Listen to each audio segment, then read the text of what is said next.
Notre monde, il est complètement bâti sur le progrès. C'est un fait. Pourtant, on sent bien qu'il y a une espèce d'anxiété, un scepticisme général sur la direction qu'on prend. Alors, cette marche en avant, on doit l'applaudir ou en avoir peur? C'est ce qu'on va essayer de démêler ensemble. Voilà la question qui est vraiment au cœur de tout ça. D'un côté, on a la promesse d'une vie meilleure, et de l'autre, la peur de la destruction. C'est une tension qui définit totalement notre époque. Bon, allez, plongeons dans les arguments, histoire d'y voir un peu plus clair. On va commencer par une critique qu'on entend tout le temps sur le progrès. Cette espèce de nostalgie, l'idée que la vie était tellement plus simple, plus authentique avant toute cette ère industrielle. L'image est super puissante, celle d'un monde où l'on vivait en harmonie avec la nature, une sorte de paradis terrestre qu'on aurait bêtement détruit. Mais est-ce que cette vision un peu romantique colle vraiment à la réalité historique? Eh bien, cette belle image, elle se prend à mur quand on la confronte à une réalité beaucoup plus dure, celle que décrivent des penseurs comme Jean Cazeneuve. Il nous rappelle que pour l'immense majorité des gens, ce fameux passé, c'était surtout l'ignorance, un travail qui vous cassait le dos, et la faim. Le choc entre les deux visions est assez brutal. Parce que le point central, il est là. La machine, l'industrie, avec tous leurs défauts, ont quand même apporté des progrès sociaux bien réels. Il faut juste se souvenir de la hausse du niveau de vie, de la baisse du temps de travail, et surtout de l'accès à l'éducation ou aux loisirs pour des millions de gens. C'était juste impensable avant. Et cette confiance dans le progrès, attention, ça ne date pas d'hier.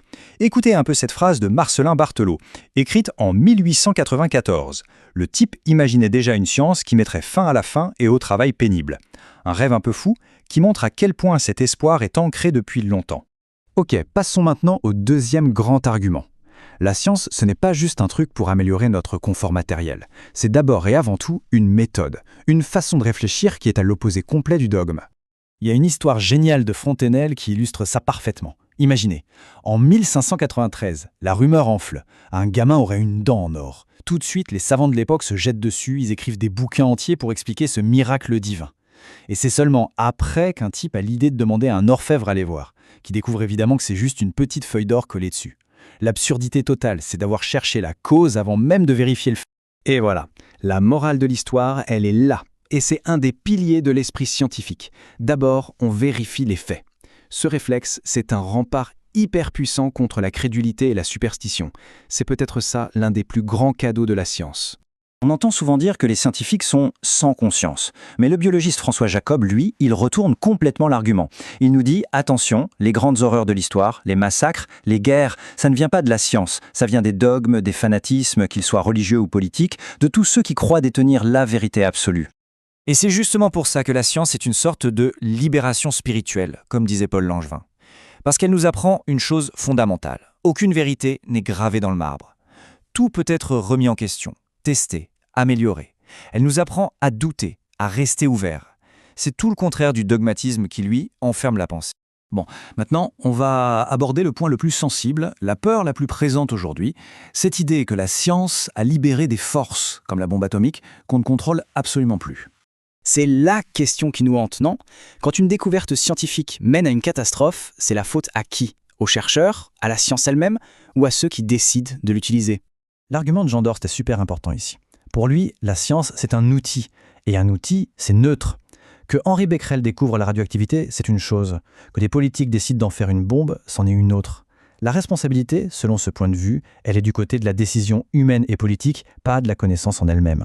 Alors oui, bien sûr, le progrès a ses côtés sombres, la pollution, le bruit, mais comme le dit Cazeneuve, il ne faut pas jeter le bébé avec l'eau du bain.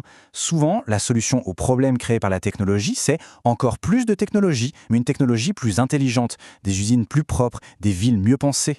Et cette phrase de Romain Guéry, elle résume cette idée de façon incroyable. Face aux dangers que la science a pu créer, la solution, ce n'est pas de reculer, de retourner vers l'ignorance, non, c'est d'aller encore plus loin dans la connaissance pour trouver de meilleures solutions. C'est un pari, c'est sûr, mais un pari audacieux. Allez, on attaque la dernière partie. On va essayer de voir ce qui se cache derrière tout ça. Quel est le vrai moteur, le truc secret qui a permis les plus grandes avancées de l'histoire? La réponse est assez surprenante. Pour bien comprendre, il faut juste avoir en tête qu'il y a deux grandes familles de recherche. D'un côté, la recherche appliquée. Son but, c'est de résoudre un problème précis, genre construire une radio qui marche.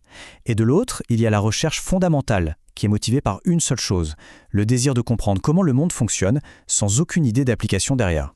Et c'est là que ça devient fascinant. Comme l'explique Paul Langevin, les plus grandes révolutions technologiques, par exemple la maîtrise de l'électricité, ne sont jamais parties d'un projet pour résoudre un problème. Personne ne s'est dit « Tiens, je vais inventer l'électricité ». Non, des gens comme Volta ou Ampère étaient juste des curieux qui essayaient de comprendre un phénomène bizarre. Toutes les applications qu'on connaît, c'est venu bien après, presque par accident. Au final, tout ça, ça repose sur une seule et unique chose, un seul moteur, que ce soit pour Marie Curie ou pour Volta. Cette force, c'est la curiosité. Juste le désir de savoir. On va se quitter avec cette question.